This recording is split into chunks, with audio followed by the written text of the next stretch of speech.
Good evening, this is Eva. I'm going to be talking about generational curse breakers and intergenerational trauma with some examples from my own family, and I think that'll make it easier to get the concepts. Okay, so generational trauma is exactly what it sounds like.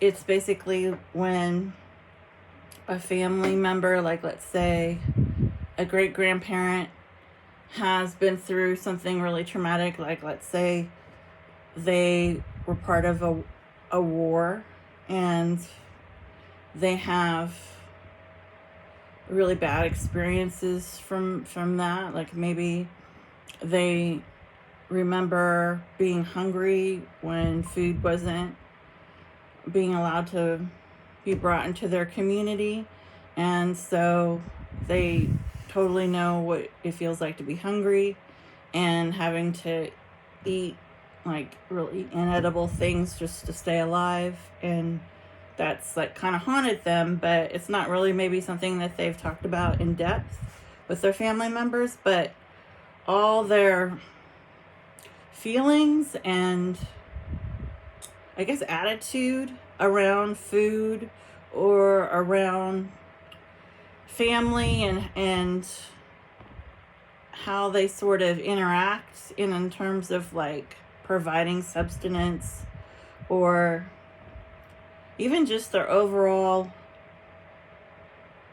path of life, like how that affected them. Even though they may not talk about it, it could have affected who they married, how many children they ended up having, like what kind of career or homemaker they were. Just it's going to have saturated throughout their person all these attitudes and insecurities or preferences that they might not even be aware of, right? And so then when they have their children there could be maybe not hunger or having been in a war that happened, but there could then be other things that happen, like to the mother. Like in my family, my mother, when she was 8 years old, they moved to the town I live in now, and within a year of moving to their new home, there was a polio outbreak, and my mom and her brother, which were the only children who were living home at that time, were struck by it, and they were both bedridden for over a year. I think it was for up to 2 years for my mom, and she ended up having a withered right arm for the rest of her life, because she would always hold it kind of like this, or she would put it behind her back. But basically it's like, one arm grew kind of as much as it would have for that age, right? And then the other one, was normal and went the length of like an adult arm. So they were, uneven. And what polio would do is it would change your muscles and sort of the fluids and lymph fluid, everything going through your muscles that make them like buoyant or able to move and pick up an object or do things, it was atrophied. So that's basically like where your muscles shrink up. So what would have been, even if her arm was shorter, it would have had like strength and dexterity to do normal tasks. It couldn't do that because it was shriveled up, I guess. That's not a very nice way to describe it, but you get the idea. Okay, so she had a lot of obviously anxiety from having to go through that. Her brother,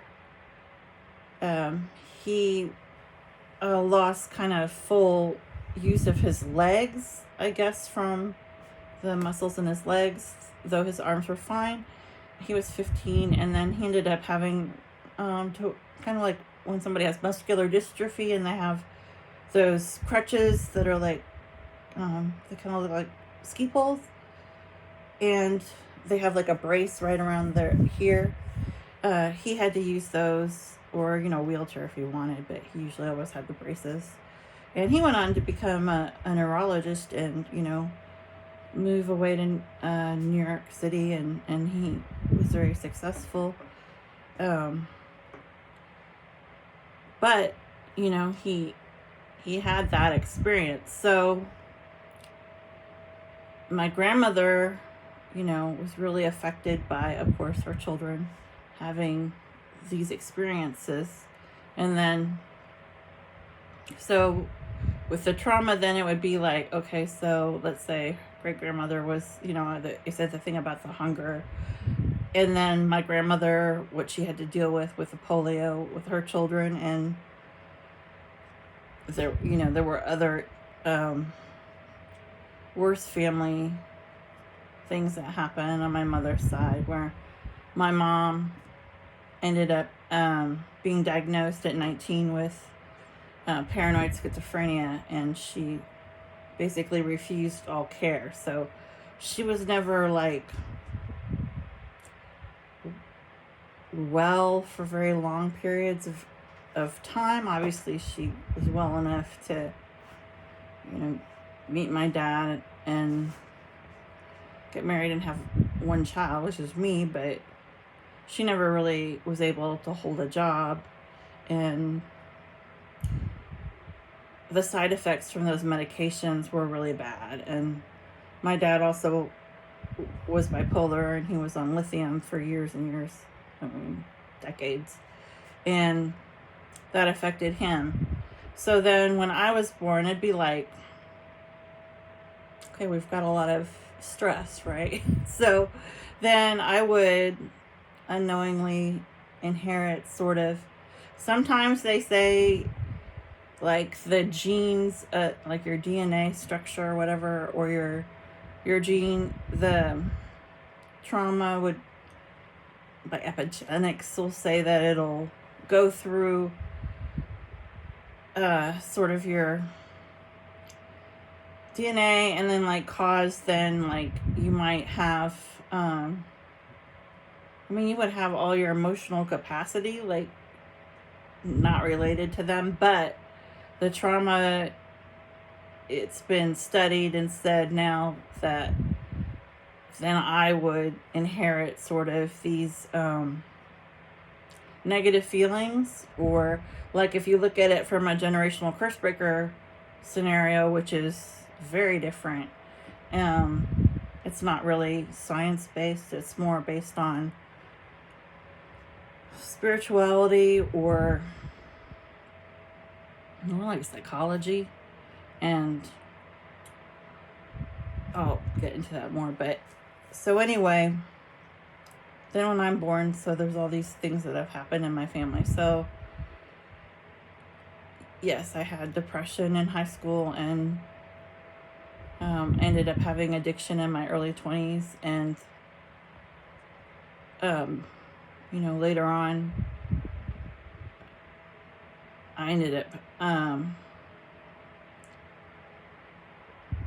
dealing with a lot of the fallout from my mom's mental illness. Well, not later on, I dealt with it like since the day I was born, really, because she was so fanatical. Like with the schizophrenia, they'll have like hallucinations, and then they have like strongly held beliefs that they, from their paranoia, that they are convinced that those things are true, and there's nothing you can't ever convince them. Kind of like if you ever have seen anybody like on a TV series or anything be on methamphetamines, where they're really paranoid, or cocaine, and someone's trying to tell them like, there's not bugs crawling in the carpet, or, but it's like, that's just a ridiculous example, but you try to explain to them if they're hallucinating and seeing things, like if they think somebody is breaking into the house, but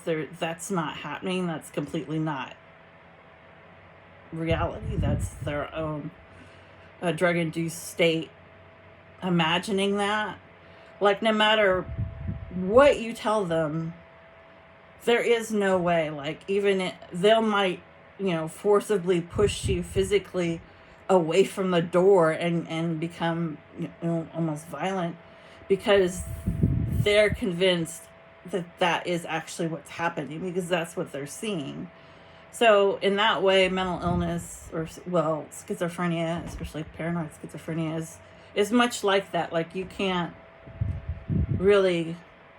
logically convince somebody like a therapist would, or maybe a police officer. So, you can't talk someone down really from a mental illness, because that is their perception of reality. Like, just like a drunk person, like, how, like, if you're the only sober person with a group of drunk friends, like, maybe you're like the person who's driving everybody home and everybody's really annoying to you. It's because, like, you're trying to tell them or move them to the door to leave, and it's like there's something around and can't get to the door properly. It's like, of course you can see it, and it's just really annoying to you, but to them, their perception is only from a vantage point of being in an intoxicated state. Like, they're not, it's like you guys are on, like, totally different wavelengths, and there's no meeting of the minds. Like, there's no, like when you have a kid and misbehaves, every mother has had this experience, and, like, you sort of get down on their level and you sort of explain to them, like, why what they're doing is not, I always had a problem with my son, and, like, doors, for some reason, he would always, always sort of had his fingers or hands near, like, like where you could get stuck in, like, the area where the door closed. I mean, it was just like, when he was a toddler, it was just maddening, and I'd always be like, especially, like, public places, like, calmly, like, probably aggressively telling him, like, why he had to, like, keep his hands away from, and then, of course, one time he, it hurt him because he wouldn't listen. But it's like, just imagine, like, a toddler having a fit is actually easier to explain logic to than a mentally ill person or a person under addiction. That's just reality. So,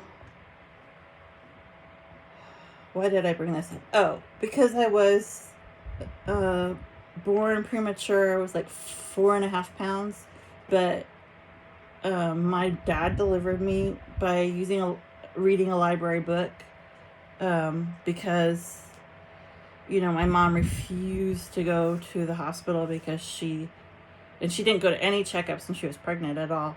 Like, I guess my dad helped her. I don't know, but it's like, he had mental problems too. So, but yeah, he ended up being a nurse. So he probably did know enough, because he was really interested in that kind of thing before he actually went to nursing school. But anyway, he ended up doing a lot for me. But, like, after, she wouldn't go to the hospital because she believed, like, the CIA was there, and, like, she always had these things about, like, presidents or Empress of China. Like, she was just always talking about world leaders, and there was always, like, government conspiracies.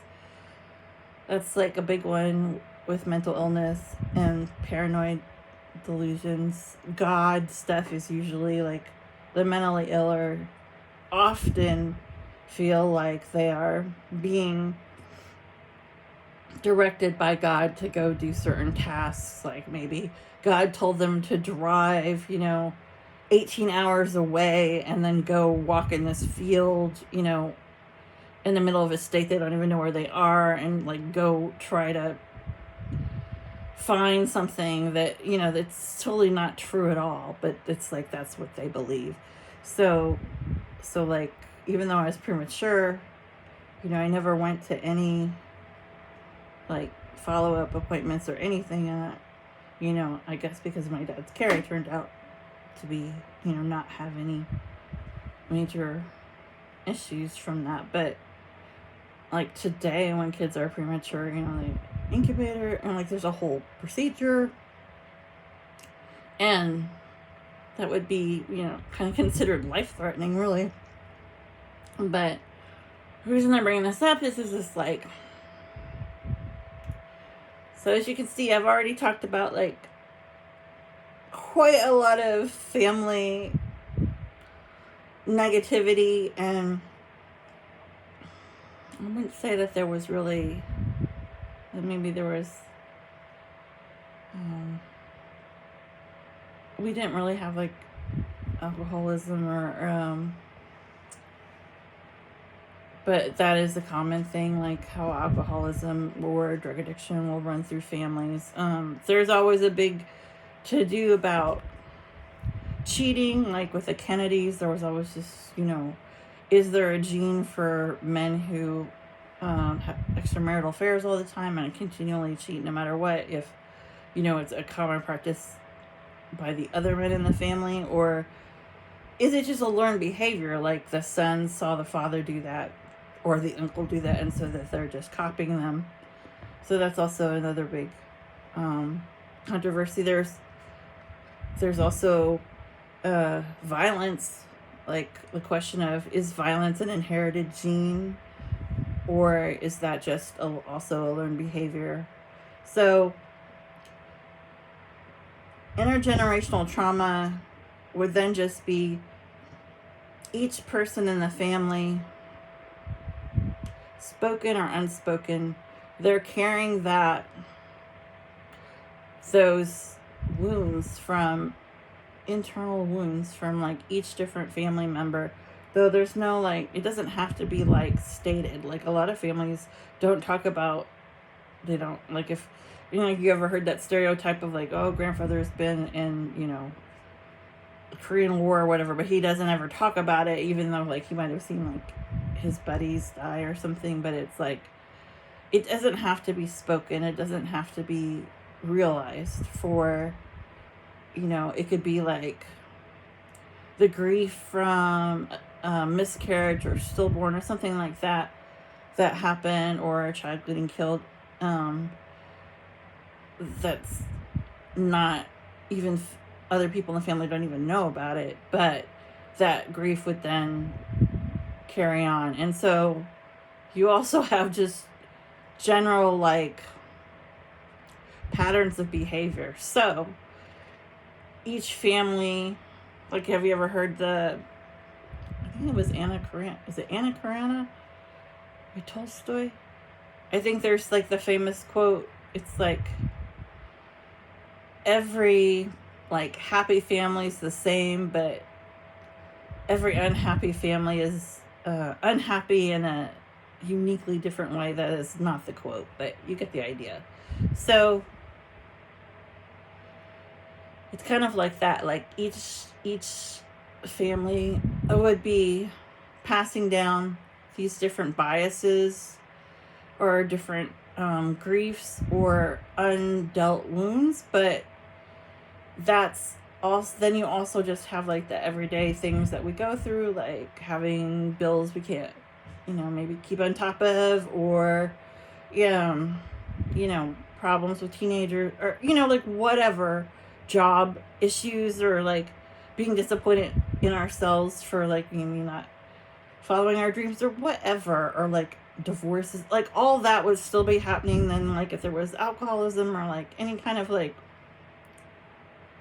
actually, I won't want to say valid, but clearly genetic instances happening.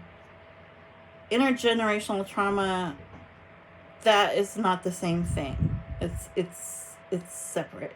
So like a curse breaker would be somebody in the family who basically doesn't go along with everybody else in the family's assessment. I guess that's like way too stuffy of a way to say it. Okay, like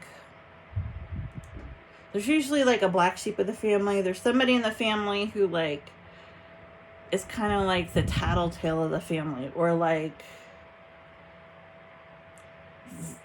the one like everyone's kind of annoyed with because they always bring up what's really happening, like, you know, that old saying, like, the elephant in the room, like, don't talk about, you know, something the family has a secret. A lot of times it's addiction or something, and like basically there's like this unsaid thing, like, just don't bring it up, or, you know, don't get anybody worked up, or like different family members will have denial and pretend it's not happening. And then there's always usually like one family member who is not going to follow that trend, and they're going to just say whatever they think about what's happening. And then that person, if they were to speak out, which they always do, and confront the family members, and then try to even take it farther and talk about it publicly, or keep a record of it, or, you know, their narrative is completely different, then they have the opportunity to become the generational curse breaker. They would be outspoken about all these things that everyone else like kind of push under the rug or didn't talk about or pretend it weren't happening.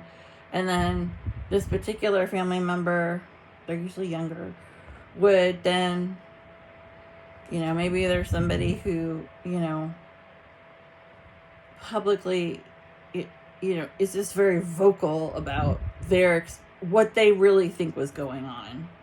And they will, like, if they're, you know, fights will break out, or there'll be like a lot of, everyone else will gang up on them because it's like nobody else wants to deal with that, or they're happier in their lives just pretending like that's not happening. You know, it's enough that they have to deal with it like sort of as a secret, or really what they're doing is they're just storing the trauma in their bodies, in their minds, and acting out in different ways that are not healthy. It's just what caused like family dysfunction, is like all this like repressed truth, right? And then it's like people are acting out in like really dramatic or like toxic ways, like they may be having a lot of affairs, or people are like talking to each other in like really derogatory terms, or treating each other really poorly, but they're not looking at it or analyzing it or trying to change it all. Like, that's just how, you know, they'll often say like, well, that's just who I am, and it's like considered like, okay, well, that's it, you know, you like them or leave, you know. And so like a generational curse breaker would be somebody who would do the opposite of that. And then there's a lot of different, I'll make another video because this is like getting too long now, but talking about like that role specifically.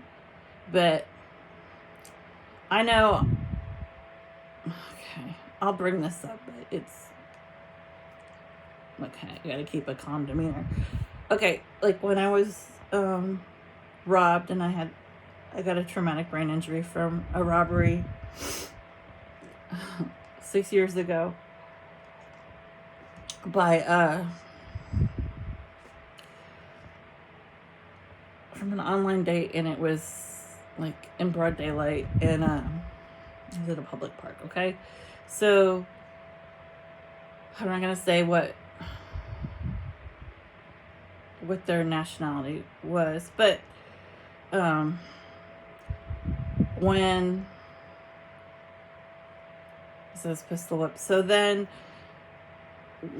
this is an example. Okay, so one of the things when it was brought up to the judge, like, what was the reason for, you know, like, basically wrecking my life, but, you know, like, why did you do that? And you know, what excuse was there? So one of them, actually the person who was the other part of the date, somehow his lawyer and him came up with this thing where they blamed it, intergenerational trauma as the reason why this robbery happened. Like, somehow because his grandfather had been in, this other country where there had been, like, not a, I mean, yes, a genocide of some kind, yes. It's valid that did happen. But, like, that would be, like his excuse for, like, what his, like, reason for acting out in a crime.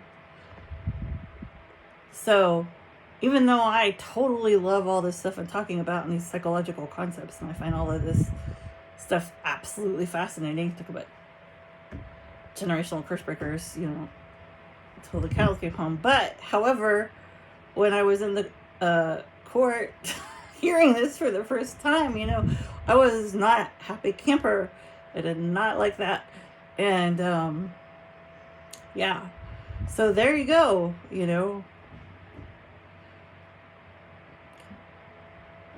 I guess I learned the hard way that these amazing psychological concepts that I'm so fascinated by can be used, yes, even against me in regular life. So that's so awesome then. But yeah, that didn't fly, but there's an example there. And I think it has happened a lot, either in legal or maybe in, like, just divorce stuff, or, like, family adoption stuff. Like, anything that's, like, different generation, like, close family knitted high pressure cooker situations, like, this can come up. Definitely with child abuse, neglect. It's an interesting concept for sure. But, it does then bring up, like, how far do you take this stuff? Like, where are the boundaries? And I think a lot of times with some of these psychological concepts, and definitely with spiritual or religious concepts, or I wouldn't say theology, but, like, once you get into that realm, it even gets worse. It's like, okay, so where are the boundaries in, like, the believers versus the non-believers? Like who sets this up that it's like, I guess the American Psychological Association, but you know what I'm saying? Like, lawmakers. But it's just kind of like a lot of doctors don't take a lot of these things seriously. But that's Western medicine, and a lot of other communities around the world. Generation curse breakers are like, yeah, that's like, they maybe call it by a different name, like ancestral. I don't know if they use the word trauma, but you know what I'm saying? Like, that is, like, common, like, it's considered, like, the word of God, it's like very accepted in other communities or other countries. But the U.S., there's always got to be, I guess, because we're such a country of suing, we always have to, like, figure out democracy, like, where the line is, because it can get really blurred because everybody has an opinion and everybody wants to argue about it. Whereas in a lot of other countries, like, they're in their totalitarian regimes or whatever, it's like, it's more like you don't really have a chance to say as much about, like, how you want to see it done. It's like, it's just this way, and you either, like it or leave, like I said earlier. So I'm gonna